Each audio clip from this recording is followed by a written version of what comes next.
সম্পর্কে হাদিস কি বলে? ইসলামী ডেস্ক। প্রচণ্ড গরমে মানুষ হাঁসফাঁস করেছে এবং দুর্ভোগে নেমে এসেছে জনজীবনে। গরমে বাড়ছে জ্বর ও ডায়রিয়া সহ নানান রোগ।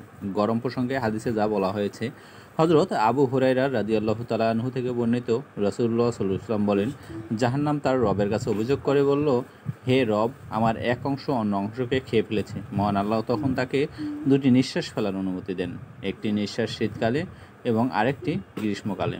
কাজেই তোমরা গরমের তীব্রতা এবং শীতের তীব্রতা পেয়ে থাকো। বুখারী হাদিস ৩২৬০। প্রচণ্ড গরমের সময় রাসূলুল্লাহ সাল্লাল্লাহু আলাইহি ওয়াসাল্লাম জোহরের নামাজ কিছুটা বিলম্বে আদায় করতেন। তাই বেশি গরম পড়লে জোহরের নামাজ দেরিতে আদায় করা সুন্নত।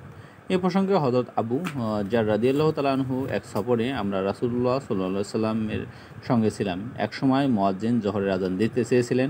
তখন নবী সাল্লাল্লাহু আলাইহি ওয়াসাল্লাম বলেন, গরম কমতে দাও। কিছুক্ষণ পর আবার মুয়াজ্জিন যখন আযান দিতে চায়, তখন নবী সাল্লাল্লাহু আলাইহি ওয়াসাল্লাম পুনরায় বলেন, গরম কমতে দাও।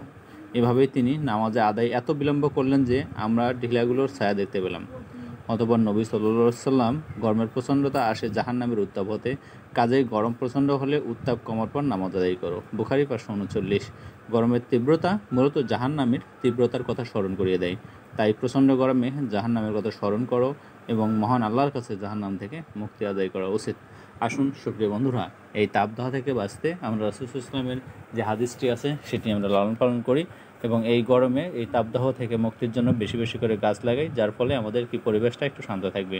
আসুন আমরা এই নিয়মগুলো মেনে চলি, তাহলে কি হবে, আমাদের ভবিষ্যৎ ঠিক হবে। সুপ্রিয় বন্ধুরা, আসুন আমরা আল্লাহর কাছে বেশি সাহায্য চাই, আল্লাহ তাআলার কাছে বেশি নামাজ পড়ি এবং আল্লাহ তাআলার সাহায্যের মাধ্যমে আমরা সকল মুসিবত এবং সব কিছু মিলে আমরা যেন ভালো থাকি। আজকে এ পর্যন্তই। ধন্যবাদ। আসসালামু আলাইকুম ওয়া রাহমাতুল্লাহি ওয়া বারাকাতুহু।